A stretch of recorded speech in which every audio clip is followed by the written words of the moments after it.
सिमरनपुर नाम के गांव में माया अपने पति रामू के साथ रहती थी।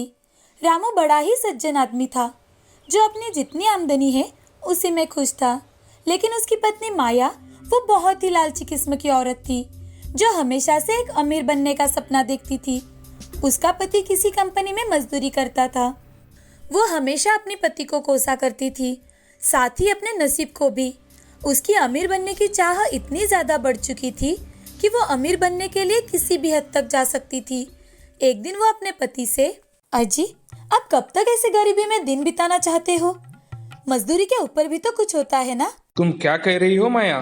तुम जानती हो मैं पढ़ा लिखा नहीं हूँ, और मैं जो काम कर रहा हूँ और जितनी मुझे आमदनी मिलती है उसमें मैं खुश हूँ। हाँ, आप तो इसके ऊपर कुछ सोच ही नहीं सकते। वो रमेश देखिए तो, एक साल में कहाँ से कहाँ चला गया। उसका तो सिर्फ एक ठेला था, अब देखो 2 ठेले लगाता है, वो भी खुद के। अरे आपको क्या पता कि अमीर लोगों के पास कितनी बड़ी बड़ी गाड़ियां, बंगले, कपड़े, बाप रे बाप। माया ये सोचते सोचते सपने में चली जाती है कि अब वो एक अमीर औरत बन चुकी है। उसके पास भी बड़ी बड़ी 2 गाड़ियां हैं। उसमें बैठकर वो शॉपिंग करने जा रही है। तभी रामू माया को जोर जोर से हिलाता है और उससे, अरे ओ महारानी, सपने से जागिए और मुझे खाना परोसिए। माया सपने से जागकर, कितनी बार आपको कहा है कि मुझे सपने से मत जगाया करो। अरे असल में ना सही, मैं सपने में तो अमीर बन सकती हूँ ना। ठीक है ठीक है। ऐसा कहकर रामू खाना खाने बैठ जाता है और माया उसे खाना परोसकर खुद भी खाना खाने बैठ जाती है। खाना हो जाने के बाद वो दोनों सो जाते हैं। दूसरे ही दिन वो सोच लेती है कि अब वो भी छोटा मोटा काम करेगी।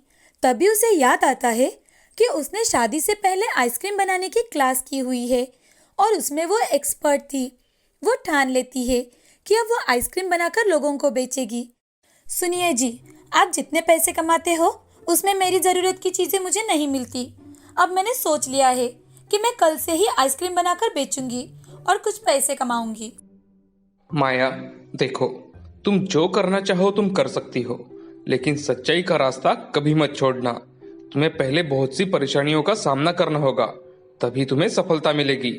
हाँ, जैसे आप कह रहे हो वैसे ही करूंगी। अब माया दूध लाकर उससे बड़ी आइसक्रीम बनाती है और फ्रिज में रख देती है। अब दूसरे ही दिन माया आइसक्रीम लेकर बेचने जाती है। आइसक्रीम ले लो, आइसक्रीम फ्रेश वाली आइसक्रीम ले लो, ले लो, ले लो आइसक्रीम, फ्लेवर्ड वाली आइसक्रीम ले लो। गर्मी के दिन थे तो बच्चे भी भाग कर आते और कितने की है आइसक्रीम और कौन कौन से फ्लेवर है ये पूछ जाते और माया से आइसक्रीम भी खरीदते। माया आइसक्रीम बनाने में बहुत माहिर थी। एक बार अगर उसके हाथ का बना आइसक्रीम खाए तो लोग खाते ही रह जाते। एक में तो किसी का मन ही नहीं भरता था। दिन बीतते गए। अब माया का आइसक्रीम का काम जोरों से चल रहा था। अब माया के पास बढ़िया पैसे जमा हो चुके थे। वो अपने पति से, देखा आपने, मेरे पास तो आज आपसे भी ज्यादा पैसे जमा हो चुके हैं। अब मैं जल्दी ही अपनी खुद की आइसक्रीम की गाड़ी खरीदूंगी। अरे वाह माया, लगता है तुम्हारा काम बहुत जोरों से चल रहा है। लगता है अब तुम्हारा सपना जल्द ही साकार होगा। हाँ, बिल्कुल जरूर होगा। माया मन ही मन सोचने लगती है कि अगर वो आइसक्रीम की क्वांटिटी कम कर दे या फिर पैसे बढ़ा दे तो उसे और भी ज्यादा मुनाफा होगा। और अब दूसरे ही दिन माया आइसक्रीम की क्वांटिटी कम कर देती है, साथ ही पैसे भी बढ़ा देती है। लेकिन उसकी टेस्ट के कारण लोग उससे आइसक्रीम खरीद ही रहे थे। तो माया ने सोचा, अगर मैं आइसक्रीम में डलने वाली ड्राई फ्रूट लो क्वालिटी की इस्तेमाल करूँ तो। अब माया का लालच दिन ब दिन बढ़ता ही जा रहा था। उसके आइसक्रीम की क्वालिटी भी अब दिन ब दिन बदलने लगी थी। उसे हमेशा आइसक्रीम खरीदने वाला एक आदमी एक दिन, अरे माया जी, आइसक्रीम में कुछ बदलाव किया है क्या आपने? इसका टेस्ट बिल्कुल भी अच्छा नहीं है। नहीं तो भाई साहब, ये आप क्या कह रहे हो? ऐसा तो बिल्कुल नहीं है। अब धीरे धीरे माया के ग्राहक कम होने लगे और माया भी इस बात से बड़ी परेशान रहने लगी। एक दिन एक ग्राहक माया से आइसक्रीम खरीदता है और उसे खाते ही उसे उल्टियाँ आने लगती है। वो माया से इस बारे में पूछता है तो माया उसे, साहब आपने बाहर कुछ खराब खा लिया होगा, मेरा आइसक्रीम तो बहुत अच्छा है, लोग तो बड़े चाव से खाते हैं इसे।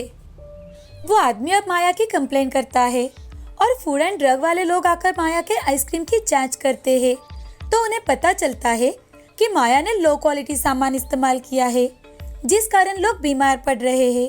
अब माया को जेल जाना पड़ता है। वो बहुत रोती है, गिड़गिड़ाती है कि साहब, मुझे माफ कर दीजिए साहब, आज के बाद मैं ऐसा कभी भी नहीं करूंगी। मैंने अमीर होने के लालच में आकर ये सब कुछ किया है, मुझे माफ कर दीजिए साहब। माया गिड़गिड़ाकर रो रही थी। तभी उसका पति रामू वहां आ जाता है और माया को छुड़वा लेता है। घर जाते ही माया रामू से, मुझे माफ कर दीजिए, मैंने आपकी बात ना मानकर बहुत बड़ी गलती की है। मैंने जल्द ही अमीर बनने की चाह में लो क्वालिटी सामान इस्तेमाल किया और आज आपको मेरे कारण बड़े परेशानियों का सामना करना पड़ा है। देखो माया, मैंने हमेशा तुमसे ये कहा है और आज भी यही कहूंगा, अगर हम माने तो हम कम पैसों में भी अमीर है। अमीरी सिर्फ पैसों से नहीं होती, वो विचारों से भी होती है। हमारे पास पैसे है या नहीं, इससे ज्यादा हम कितने सुखी हैं, ये मायने रखता है। माया पैर पकड़कर रामू की माफी मांगती है और फिर कभी भी ये भूल ना करने का वचन देती है। रामू भी उसे माफ कर देता है। अब दोनों खुशी खुशी अपना जीवन व्यतीत करते हैं। एक समय की बात है, आनंद सागर नाम का एक बहुत ही सुंदर गांव था। उस गांव में विक्रम नाम का एक बहुत ही मेहनती किसान रहता था। विक्रम के पास 2 बैल थे। विक्रम हर रोज सुबह जल्दी उठकर अपने खेत पर जाता और पूरे दिन भर कड़ी मेहनत करता था। वो अपने खेत की जुताई करता। जुताई का काम पूरा हो जाने के बाद कुएं से पानी निकालकर खेत की सिंचाई करता। खेती के इन सभी कामों में विक्रम की पत्नी भी उसकी मदद करती। इस साल विक्रम ने अपने खेत में तरबूज की फसल लगाई थी और जितनी विक्रम ने इस साल मेहनत की थी, उसकी फसल भी इस साल उतनी ही अच्छी आई थी। तरबूज बड़े बड़े हो जाने के बाद विक्रम सारे तरबूजों को इकट्ठा करता है और बैलगाड़ी में भरकर उन्हें बेचने के लिए मंडी लेकर जाता है। लेकिन इस साल मंडी में तरबूजों की अच्छी कीमत नहीं मिल रही थी। इसीलिए विक्रम अपने सारी तरबूजों को लेकर घर लौट आता है और उदास होकर घर के बाहर सोचते हुए बैठ जाता है। तभी विक्रम के चाचा विक्रम के घर के पास से गुजर रहे होते हैं। वो विक्रम को इतना उदास और निराश बैठा देख विक्रम के पास जाते हैं और विक्रम से, अरे विक्रम बेटा, क्या हुआ? इतने उदास होकर क्यों बैठे हो? तुम्हें तो इस साल फसल भी अच्छी हुई है, फिर समस्या क्या है बेटा? अरे चाचा, इस साल फसल तो मुझे बहुत अच्छी हुई है, लेकिन मंडी में तरबूजों के दाम बहुत गिर चुके हैं, इसलिए मैंने वहाँ एक भी तरबूज नहीं बेचा। बस इतनी सी बात। तुम ऐसा करो, बैलगाड़ी में भरकर सारे तरबूज किसी सड़क पर बेचने ले जाओ। तुम मंडी में तरबूज ना बेचकर सीधे लोगों को बेचो। पिछले साल मेरे एक दोस्त ने भी ऐसा ही किया था, उसे बहुत अच्छी कमाई हुई थी। ऐसा कहकर चाचा वहाँ से चले जाते हैं। अगले ही दिन विक्रम तरबूज बैलगाड़ी में भरकर उन्हें सड़क पर बेचने के लिए निकलता है। विक्रम उसकी तरबूज की बैलगाड़ी एक भीड़भाड़ वाली सड़क पर खड़ी कर देता है। विक्रम के बढ़िया तरबूज लोग हाथों हाथ खरीद लेते हैं। देखते ही देखते विक्रम के सारे तरबूज बिक गए। उस दिन विक्रम को बहुत अच्छी कमाई हुई। विक्रम खुश होकर अपने घर के लिए लौटता है। इधर विक्रम के घर के पड़ोस में चंदू नाम का एक बहुत ही आलसी किसान रहता था। विक्रम की अच्छी कमाई हो रही है ये देख चंदू बहुत चौंक जाता है और जब वो विक्रम को पैसों से भरी थाली घर में लेकर जाते हुए देखता है, तब चंदू चुपके से विक्रम की सारी बातें सुन लेता है कि कैसे तरबूज बेचकर विक्रम ने इतने सारे पैसे कमाए हैं। अगले दिन से चंदू भी हल लेकर तरबूज की खेती करने के लिए अपने खेत की तरफ निकलता है। चंदू भी अपने खेती की जुताई करता है और फिर तरबूज के बीज अपने खेत में डालता है। चंदू तरबूजों को जल्दी बड़ा करने के लिए अपने खेत में जमकर केमिकल का इस्तेमाल करता है और इसी तरह उसके खेत के तरबूज जल्दी बड़े हो जाते हैं। चंदू जब एक तरबूज को फोड़कर देखता है तो उसे पता चलता है कि अभी तक तो तरबूज लाल भी नहीं हुए हैं। अरे ये तरबूज अभी तक लाल ही नहीं हुए, अब मैं क्या करूं? तभी चंदू के दिमाग में एक तरकीब आती है।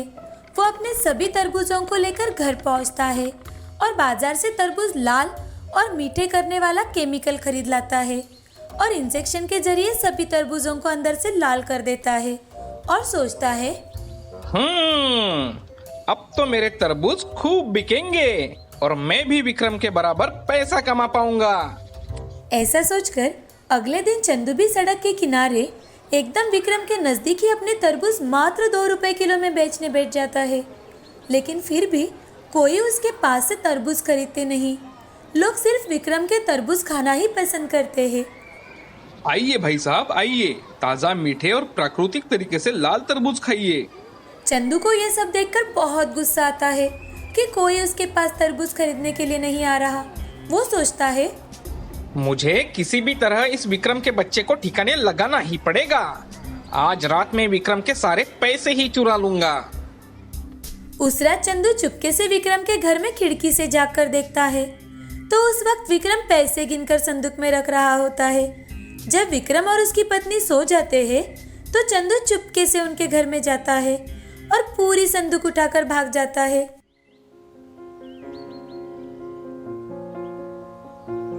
अरे विक्रम, क्या हो गया? इतना दुखी होकर क्यों बैठे हो भाई? अब क्या बताऊं भाई साहब, कल रात को कोई मेरे घर से पैसे चुरा कर भाग गया। मैंने पैसे संदूक में रखे थे, कोई पूरी संदूक ही उठा कर ले गया। मैं तो बर्बाद हो गया। अब मैं क्या करूंगा? थोड़ा ध्यान रखा करो विक्रम। अब जो हुआ सो हुआ। अब अपने खेत पर जाओ और दोबारा काम में जुट जाओ। ईश्वर तुम्हारी जरूर मदद करेगा। बेचारा विक्रम निराश और हताश होकर अपने खेत की तरफ जाता है। जब विक्रम अपने खेत में आ पहुंचता है तब उसे बहुत ही बड़ा और चमकीला तरबूज दिखाई देता है। इतने बड़े तरबूज को देखकर विक्रम चौंक जाता है। तभी वहां एक देवी प्रकट होती है और विक्रम से, विक्रम, ये एक जादुई टंकी है। मैंने देखा है कि तुम अपनी फसल उगाने के लिए बहुत मेहनत करते हो। मेरी तरफ से ये तुम्हारे लिए एक इनाम है। ये लो, ये एक जादुई छड़ी है। जब भी तुम इस छड़ी को टंकी पर 3 बार मारोगे तो ये टंकी जूस से भर जाएगी। और एक बात हमेशा याद रखना, टंकी भरने के बाद इसे एक काले कपड़े से ढक देना, तभी इसका जूस बनना बंद हो जाएगा, वरना ये बढ़ता ही रहेगा। इस टंकी का जूस बेचकर तुम बहुत सारा धन कमा सकते हो और उस धन से तुम हमेशा गरीब लोगों की मदद करते रहना। ऐसा कहकर देवी अदृश्य हो जाती है। विक्रम उस टंकी को उठाकर अपने घर पर आता है और अपनी पत्नी को सारी बात बताता है। अरे भाग्यवान, तुम्हें पता है देवी माँ ने मेरे मेहनत के इनाम के लिए मुझे ये जादुई टंकी दी है। ये टंकी जूस देती है, जूस। जैसे ही इस छड़ी को इस टंकी पर 3 बार मारा तो ये टंकी जूस से भर जाती है। विक्रम अपने पत्नी को सब कुछ करके दिखाता है और उस पर एक काला कपड़ा डालकर उसे रख देता है। अगले दिन से विक्रम लोगों को तरबूज का जूस पिलाने का काम करता है। और लीजिए भाई साहब, तरबूज का जूस सेहत के लिए बहुत फायदेमंद होता है। जल्द ही विक्रम के पास तरबूज का जूस पीने वालों की भीड़ लगने लगती है। जादुई टंकी से विक्रम की खूब कमाई होती थी। विक्रम अब बहुत ही जल्दी अपने लिए एक बड़ा घर बना लेता है। इधर चंदू विक्रम की सफलता देखकर बहुत दुखी होता है और फिर से विक्रम के घर जाकर चुपके से विक्रम और उसकी पत्नी की बातें सुनता है। भाग्यवान, जादुई टंकी की मदद से हम इतने अमीर हो पाए हैं। अगर ये टंकी हमें नहीं मिलती तो आज भी हम गरीब ही रहते थे। इधर चंदू चुपकर विक्रम की सारी बातें सुन लेता है। जब रात हो जाती है तो राघव जादुई टंकी चुराने की सोचता है। अगर मैं इस विक्रम की जादुई टंकी को चुरा लूं तो मैं भी बहुत अमीर बन जाऊंगा। हाँ, और इस टंकी को लेकर मैं यहाँ से बहुत दूर किसी गांव में चला जाऊंगा ताकि मेरा पता किसी को ना चले। चंदू आहिस्ता आहिस्ता चोरी छुपे विक्रम के घर में घुस जाता है और विक्रम की जादुई टंकी और छड़ी लेकर भाग जाता है। टंकी को किसी दूर गांव में ले जाने के लिए चंदू टंकी को नाव में रख लेता है और नाव से नदी पार करने लगता है। तभी उसके मन में ख्याल आता है, अब मैं भी इस जादुई टंकी का थोड़ा सा जूस टेस्ट ही कर लेता हूँ। चंदू को टंकी में जूस कैसे लाना है ये तो पता था, लेकिन उस जूस को कैसे बंद करना है ये पता नहीं था। छड़ी को 3 बार टंकी पर मारकर चंदू टंकी जूस से भर लेता है, लेकिन बहुत कोशिश करने के बाद भी टंकी से जूस निकलना बंद नहीं होता। धीरे धीरे से पूरी नाव जूस से भर जाती है और चंदू भी उस नाव के साथ साथ नदी में डूब जाता है। एक समय की बात है, रामगढ़ नाम के गांव में कमल नाम का एक जमींदार रहता था। उसका घर बहुत पुराना होने की वजह से वो अब नया घर बना रहा था और घर की खुदाई का काम उसका बेटा जीवन कर रहा था। अचानक खुदाई का काम रोककर जीवन अपने पिताजी के पास दौड़ता हुआ आया और अपने पिताजी से, पिताजी, पिताजी, हम खुद के जेसीबी से घर की खुदाई कर रहे हैं, ये बहुत ही अच्छा हुआ। अरे हाँ बेटे, पैसे बचते हैं इसीलिए तो मैंने नया जेसीबी खरीदा है। अरे पिताजी, पैसे बचेंगे ये तो ठीक है, असली बात तो सिर्फ मैं जानता हूँ। आप मुझे एक बात बताओ, यहाँ पे हमारा बहुत ही पुश्तैनी घर होता था और हम उसे जेसीबी से खोदेंगे तो हो सकता है कि नीचे से कुछ खजाना निकल आए, और हम जेसीबी किराए पर लेते तो उन सबको भी पता चल जाता कि इसके नीचे खजाना है, तब हमें उन्हें भी हिस्सा देना पड़ता या फिर सरकार को सौंपना पड़ता। इसीलिए हम खुद के जेसीबी से खोद रहे हैं ना। अरे कमबख्त, मैं तो सोचता था कि तू बहुत ही नालायक है, लेकिन तुम्हारा दिमाग तो खूब चलता है। बेटा आप ज्यादा चिल्लाओ नहीं, चुपचाप जाके काम करो। अगर कोई खजाना निकलता है तो तुरंत चुपचाप आकर मुझे बताना। अरे पिताजी, इसलिए तो मैं काम रोक के आपके पास आया हूँ। अभी खोदते खोदते मुझे टंग टंग आवाज सुनाई दी तो मैंने सोचा कि कोई बड़ा पत्थर है, लेकिन जब देखा तो लगता है कोई बहुत बड़ा मशीन है। अरे वाह, अपनी तो लॉटरी लग गई लॉटरी। चलो चलो, लगता है कोई बड़ा संदूक है, उसमें ढेर सारा खजाना होगा। चलो चलो चलो, उसे बाहर निकालते हैं और चुपचाप घर लेकर जाते हैं। दोनों ने मिलकर उस मशीन को जमीन से बाहर निकाला और घर ले गए। उन्होंने उस मशीन को खोलने की बहुत कोशिश की पर उसे खोल नहीं पाए। अरे ये क्या बेटा, इसे तो खोल ही नहीं पा रहे हम लोग। बहुत कसकर बंद किया है इसे। देखकर तो ऐसा लगता है इसके अंदर बहुत ही जबरदस्त खजाना होगा। अब इसे खोलेंगे कैसे? लगता है इसे खोलना कोई आसान बात नहीं है, लेकिन अगर हमने बाहर से किसी को बुलाया तो उसे भी इसमें हिस्सा देना पड़ेगा। अब क्या करें? बाप बेटे दोनों मिलकर उस मशीन को खोलने की नाकाम कोशिश कर रहे थे कि तभी कमल की पत्नी उमा वहां आ जाती है। क्या हुआ? दोनों बाप बेटे माथा पेची क्यों कर रहे हो? मुझे ये तो बताओ, समस्या क्या है? मैं चिटकी बजाते ही आपकी समस्या हल कर दूंगी। हाँ हाँ हाँ, क्यों नहीं, तुम तो आइंस्टाइन की बहन जो ठहरी। हम इसे समस्या बताएंगे और 5 मिनट में ही हल कर देगी। बताओ बेटा, अपनी माँ को जरा बताओ। माँ, ये एक बहुत ही अद्भुत मशीन है। जब हम नए घर की नींव बनाने के लिए खुदाई कर रहे थे, वही हमें ये मशीन मिली है। इसमें जरूर कुछ खजाना है माँ, लेकिन समझ में ये नहीं आ रहा कि इसे खोले कैसे। जीवन की बातें सुनकर उमा ने उस मशीन को ऊपर से नीचे तक देखा और अच्छी तरह से जांच करने के बाद ना ये खजाना है और ना ही ये संदूक है। ये तो आलू चिप्स मशीन है। इसे हमारे दादाजी ने बनवाया था। इसमें आलू चिप्स बनाते हैं। जब हम छोटे थे तब हम भी इसमें आलू चिप्स बनाना सीखते थे। और अभी जिस जमीन पर आप घर बनाने वाले हो वो मेरे पिताजी ने तुम्हारे पिताजी को दहेज में दिया था। मुझे लगता है ये मशीन उस जमीन में दब गई होगी। इसको ठीक किया तो ये बढ़िया काम करेगी। ऐसा कहकर उमा ने उस मशीन को ठीक किया। ये देखकर कमल और जीवन हैरान हो गए। अरे ये क्या माँ, तुम्हें तो ठीक से पंखा शुरू करना नहीं आता, पर तुमने तो इसे चुटकी बजाते ही ठीक कर दिया। बेटे, मैंने तुम्हें कहा तो था, बचपन में मेरे दादाजी जब इस पर काम करते थे तो मैं उनके पास बैठकर देखती थी। इसीलिए इस मशीन को चलाते कैसे है मैं अच्छी तरह से जानती हूँ। जीवन जाकर कुछ आलू लेकर अपनी माँ के पास आया। अब एक काम तुम और करो, हमारे घर में जो 10-15 टोकरियाँ पड़ी है उन्हें यहाँ लेकर आओ और उन्हें इस मशीन के सामने रखो। 10 टोकरियाँ? किस लिए माँ? इतने चिप्स कहाँ से आने वाले हैं इस मशीन से? सिर्फ मैं जो कहती हूँ वही सुनो। जितनी टोकरियाँ है वो सब लेकर आओ। जब खुद देखोगे तब समझ में आ जाएगा। जीवन अपने घर की सारी टोकरियाँ लेकर आता है और मशीन के सामने रख देता है। फिर उमा अपने पति से, अजी सुनो, यहाँ आओ और ये एक आलू अपने हाथों से इस मशीन में डालो।